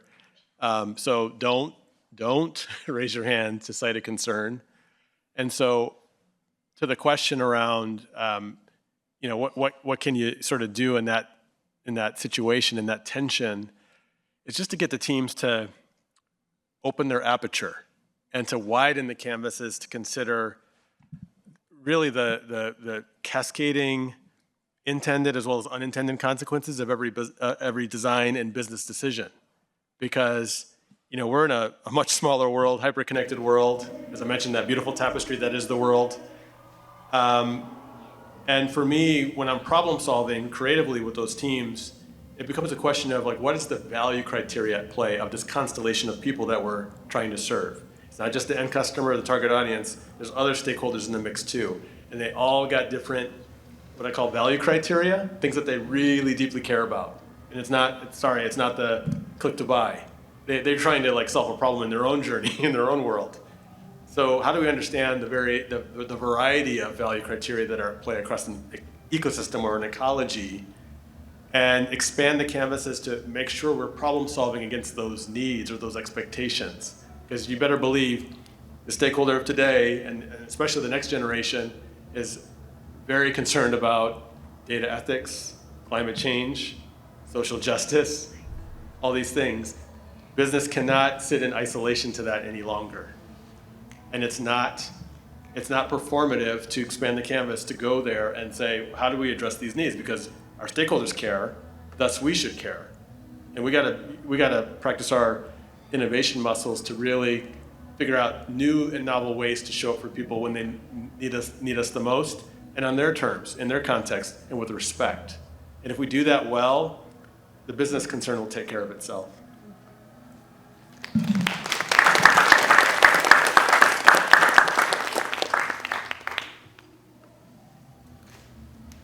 I guess for me, I'm in the more what do you call it? In the part, fashion is very superficial. So my thing is to include everybody on the runway. Through my fashion shows, all of my fashion shows, I always work with nonprofits, with children who have disabilities, and I always put at least one child with disability on the runway. The last one, I put my son with Down syndrome on the runway. And I also put women who feel that they are not, the runway, they don't fit the runway standards. I put them on the runway because everybody needs to see representation. And everybody's not skinny, everybody's not tall, but to the best of my ability, I try to incorporate everybody on the runway. But more importantly, shining the light on children with disability, because I do have a son with disability, and I don't want anybody to tell my son that because he has a disability, he can be a model, right?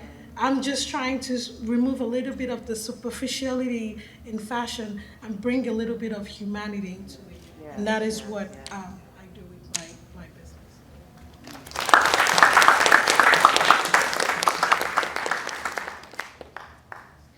There's one project I can think about that's local and a lot more literal in terms of creating a space that has contributed to change. And it's maybe within 6 miles of here. It's called Mayamoon Collective in Normal Heights. And my client, Catherine Rogers, really wanted to create a space that was super inclusive. And we were able to balance the energetics of the space and take it from what used to be known as, if you're a local, Lestat. I don't know if you guys have ever been to Lestat's, but it has a sort of energy about it. It's we'll get into that later, but we were able to really lift that energy and move it so that we were able to let a lot of the natural daylighting in, and I was able to pull out all my designer tricks of the trade. And now it's a space that feels welcoming to all, and it's a space that holds maybe 3 events a week, and each event is from a different group, from a different part of town. Everybody feels welcome to come there and to be there and to exist and to sit, whether they're paying or not, and to work on what they have to work on, or to meet with other parts of the community. I'm always there with people from all different, like a diverse community here in San Diego, which is sometimes rare to see in like a wellness space or a space that is holistic. And so I'm really grateful for that space, because I know it feels like my living room as well. I live in a tiny studio. It's like 333 square feet. But I know that I can go to my moon, and I can express myself and always be in community that is supportive. And so that's my contribution.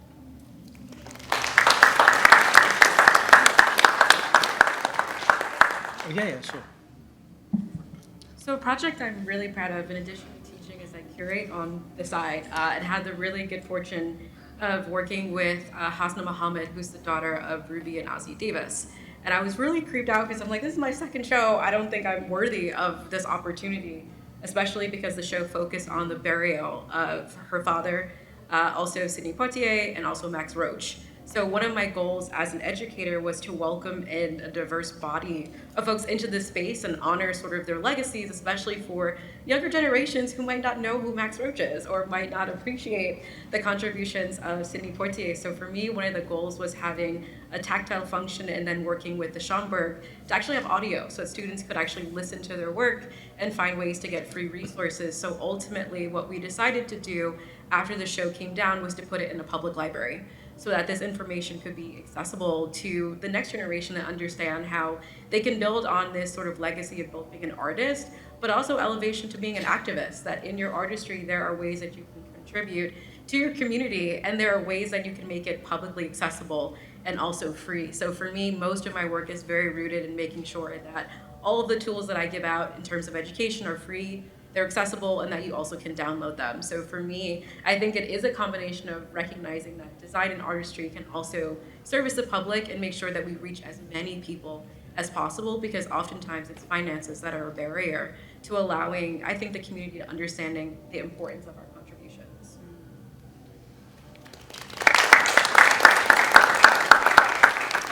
I guess I could weigh in on this as well, too. So I was very interested in working in Black and brown communities and thinking about the narratives that we experience in those communities, whether you live in that community or you're visiting the community.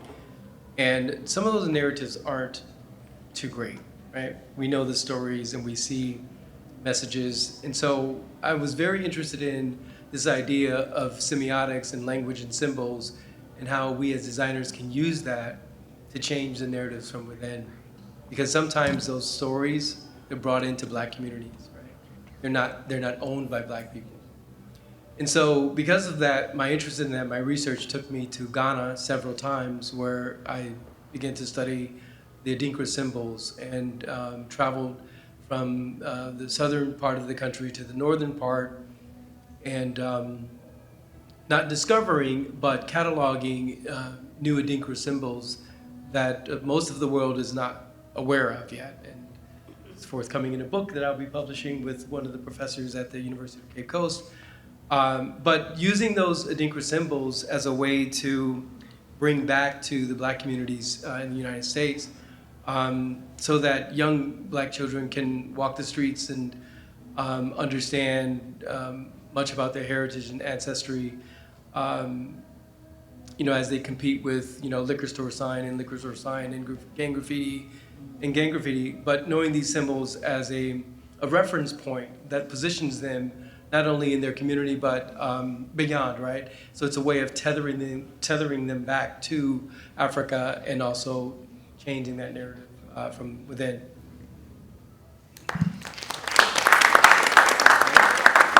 Yeah. Okay. Yeah. So we've got about 3 questions left. We're not going to get to all of them. We've got about 5 minutes left, and we'll move to some Q&A. I know that Steffi, Steffi is really dying to get this next question. So we're gonna put you on the spot. How do you navigate tension between creating commercially viable work and using design as a form of resistance or activism, especially in industries that may not always prioritize social justice? Sure. So I consider myself a holistic interior designer, and I do so because I focus on the wellness of people within the built environment as well as regenerative practices like sustainability. And it's like the bane of my existence, is getting my clients to realize that you don't have to buy something that's brand new on Amazon just because it's a pretty picture and you're gonna get it in 2 days. It's also gonna fall apart in 2 months. So like, what's the point? And I don't think that we as a society fully understand where our products are coming from, where our furniture is coming from, and or where our water is coming from, for that matter.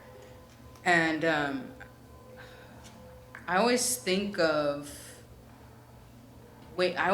how all these products that we're bringing into our homes now, because we've thrown away our grandmother's furniture, we've thrown away all those things from the 70s that were perfect, hard wood, and we're replacing it with formica and linoleum and all these formaldehyde and polypropylene-laden products. And I just always think about this place. It's 85 miles of coastal area in Louisiana. It's called Cancer Alley. And that's where all of the plastics are made. DuPont is there, all these other companies are there, and there's just gonna be more and more companies. And they call it Cancer Alley because so many of the people that live there, by the way, who are Black, like I can't remember the statistic right now, but it's a staggering 1 to 5.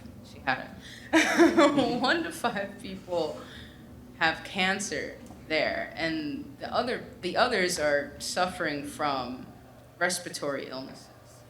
And one thing I realized recently is that the reason why those spaces exist for the factories there and why it was so readily accepted in the community in the first place is because those spaces, it was called Plantation County, and which means it was built on the backs of slaves. And so to this day, Black people are being exploited, their health for generations to come are being still because of how irresponsible our purchases are. And I mean, I don't even want to get into carpet. Okay, sorry. It's like very specific, but so me as a designer, what I'm doing is I'm doing my very best to educate people on how not to fall into the trend, into the next big thing, or okay, well, we don't like straight lines anymore. Everything's got to be curves. Yeah, like, and how to preserve what works and what's working for us. And it's not just for the people who are living in Cancer Alley. This is it's expanding. This, consumerism is going to be in our, it already is in our backyard. We already can't drink our water here either. Even in Chicago, where I'm from, where there's the most fresh water that's not frozen in this hemisphere is in the Great Lakes.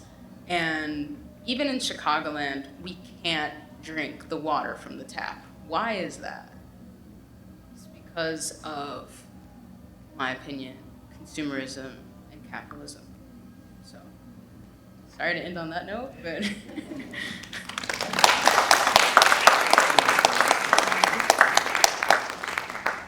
So in the interest of time, I'm going to ask one final question, and that is, how can Black designers influence the future of design education, ensuring that curricula are inclusive, diverse, and empowering for the next generation of the creative talent that's sitting in our audience right now?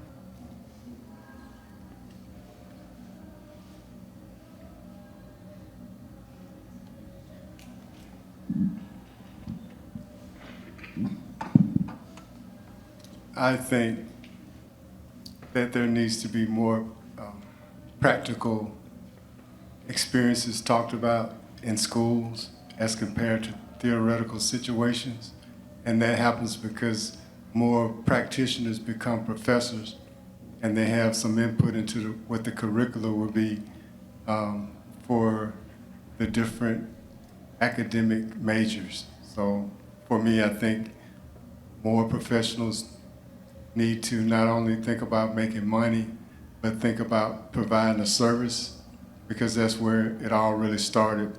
Just like on this great panel, Dr. Soldier and that Professor Caldwell put together, all these minds seem to be thinking about similar things, and I'm just happy to have been able to participate.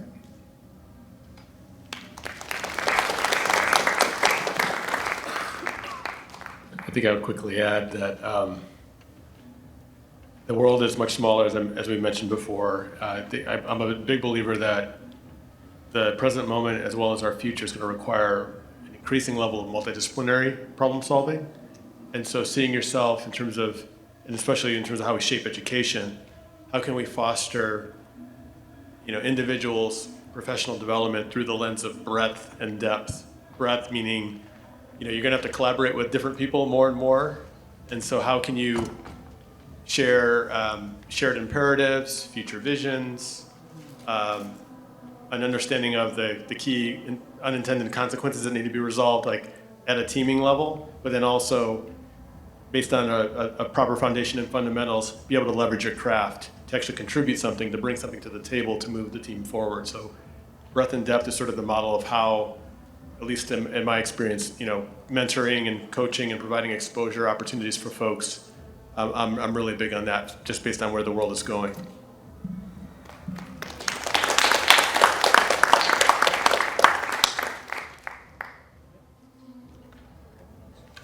Okay, so at this time, we'd like to open it up for questions.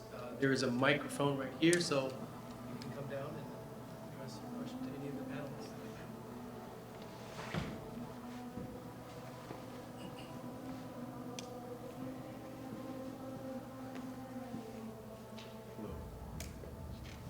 Testing. Are you a student? Yes, What's I'm your a name? student. My name is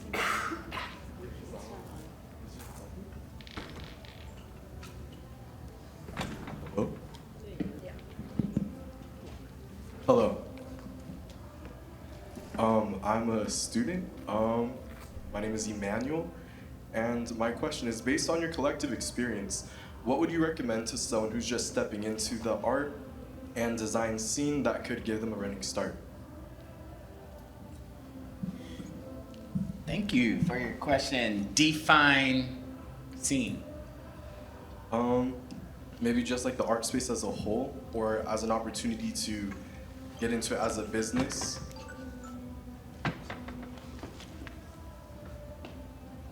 Do it because you love it.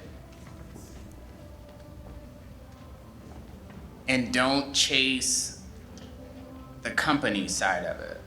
Right, and I'll step back because it's interesting, Matthew mentioned before, I'm gonna be an art director, I'm gonna be a creative director. that's how I walked into the industry. That was like the goal, right? Not even understanding what those words meant, what those roles are. It was just like, I want that title of the thing. And for me, like stepping into those roles, I found out quickly, like I kind of hate this. Like I'm not designing anymore. I'm like assisting others design or like trying to push my idea of it, right? So like, I think first and foremost, do it because you love it. Do it because like when you wake up in the morning, you look at a newspaper and see and understand the kerning between the letters. And like, fuck, that looks really good, that R and that T together, right? Like, when you have that, it falls into play, like for you. And so for me, it's like, do the things you love. Don't chase, and I've been in those spaces and not to knock it, right? Like, don't chase like, I'm gonna work at Facebook. I'm gonna work at this place. I never did that, and when I was at those places, I kind of hated it. Because then you lose, for me, I lost that love of the craft. Like, I wasn't doing that. I was in a box, like designing in this kind of circle, and do it because you love it. And it, as cliche as it sounds, it falls into place because you love it, and you won't take no for an option. So look at opportunities, network, meet people, get out there and just make stuff. And like, the more you make stuff, people will see it, and it just kind of happens. It's really ridiculous. I know it may sound completely ridiculous, but it literally just kind of happens that way. Thank you.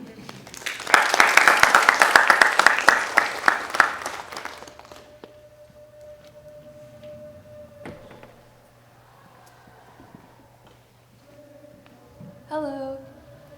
First of all, I appreciate you guys coming to our campus and sharing your knowledge. It's really important, at least I can speak for myself, to see this type of representation on stage.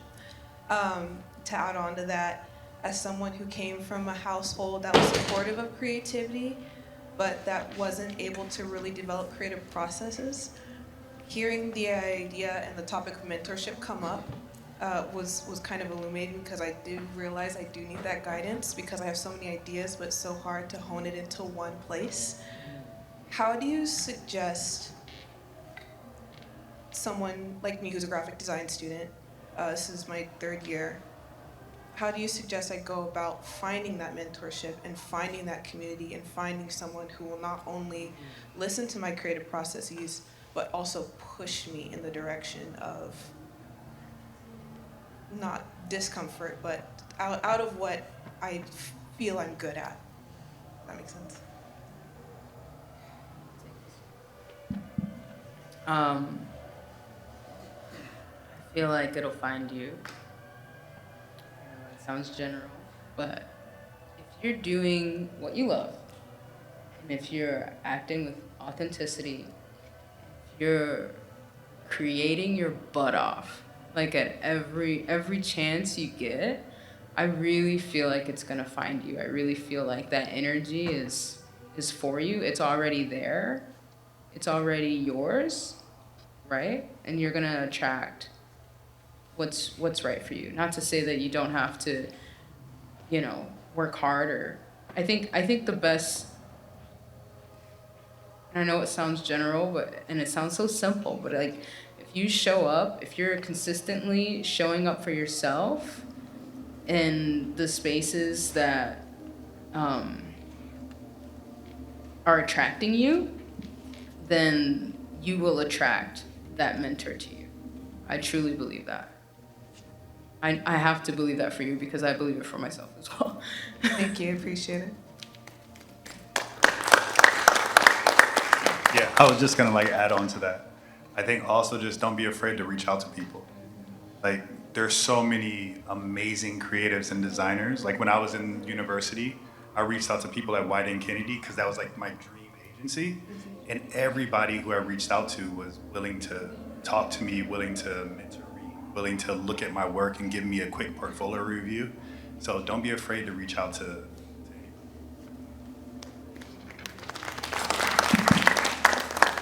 And also, you can thank Professor Caldwell. You have Matthew Barnes, Justin Green, Kevin Bethune, the gentleman who's sitting next to me, all these people do what you just said that you want to do. So you need to be in contact with them and get them to share Everyone's information gonna with get a you. LinkedIn Some of the request. things we just talked about. Bring your resume. Thank you.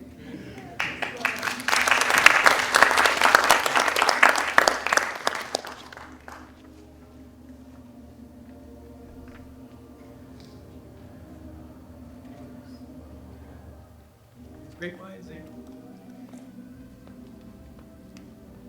Come on. Yeah.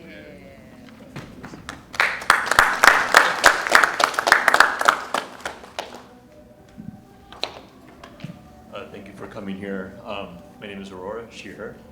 And it's a lot out there. It's a lot to learn.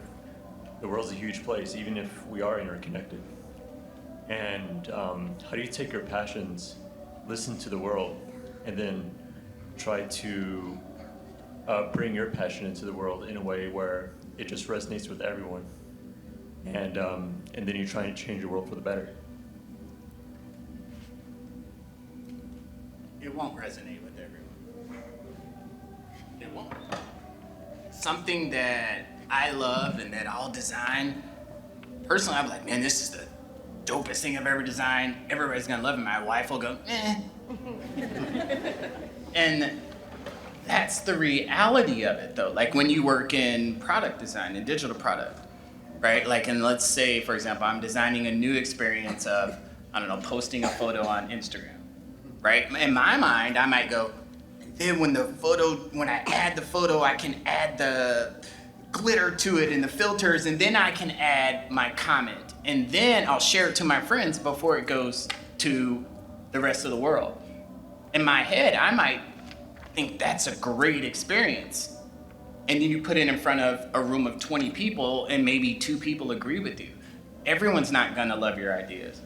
You have to be confident in your ideas, knowing that the people that it will serve are the ones that appreciate it, right? Does that make sense? Like, for something to be great, it doesn't necessarily mean everybody's in love with it. Like TikTok, for example, is wildly successful, and I think the user experience is terrible, right? But like, who am I? Like, it speaks to a group of people, and that's your target. And you don't know that group until, just like it was said, like, it comes to you. Right? And so it's like being confident in the work, but also like not, and this is gonna sound crazy too, but like not marrying your idea every time either. It's like you have to be able to let go of an idea and then see what comes back your way. And it's like, oh, that did kind of cool. And it's always those ones that surprise you. And so, not to sound harsh, but like the reality is not everyone's gonna, it's not gonna resonate with anybody.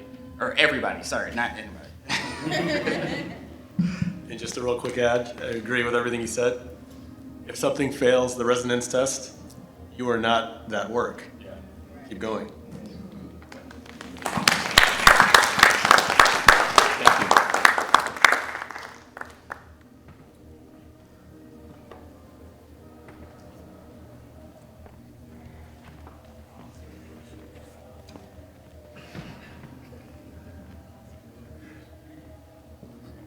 Have you ever experienced a creative block? And if so, how did you overcome it or push through it even while experiencing that? I mean, that's like every day. It's a reality. You can be 30 years in your career and you will always run into a creative block. The one thing that I do is I stop what I'm doing and I look out into the world. The world is I think you said that, the world is like your biggest canvas. It has all your inspiration, it has all your textures, your colors, everything. So when you get to those moments where you just can't figure it out, stop what you're doing and then just really observe, nature. And, you might not get it that same day, but it will come to you. So like it's a normal thing and there's nothing too wrong with it.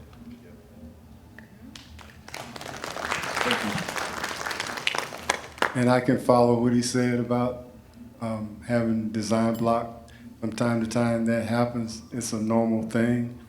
I had an opportunity to go to Kansas State University.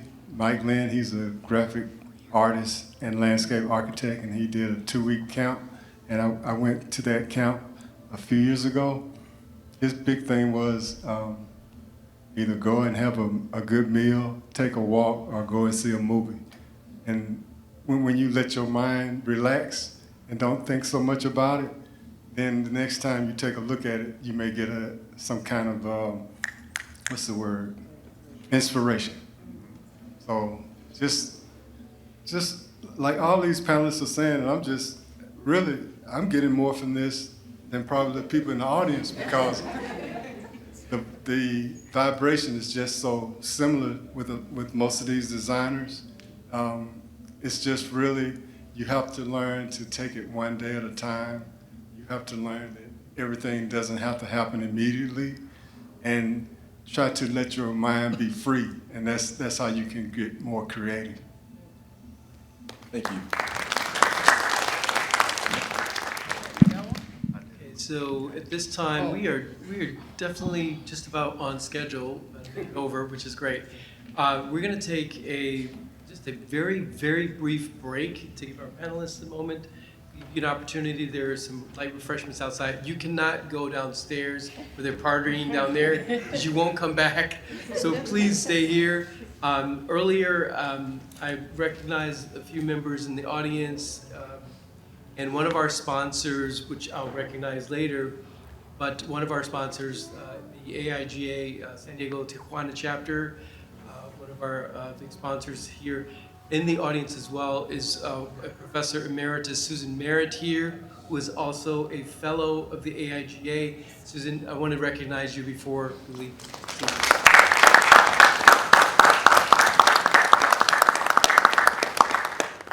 So we'll take a brief break, 5 or 10 minutes. We'll come back, and I have some special awards for our panelists, and for the student awards, if you're in the audience, you don't want to miss that.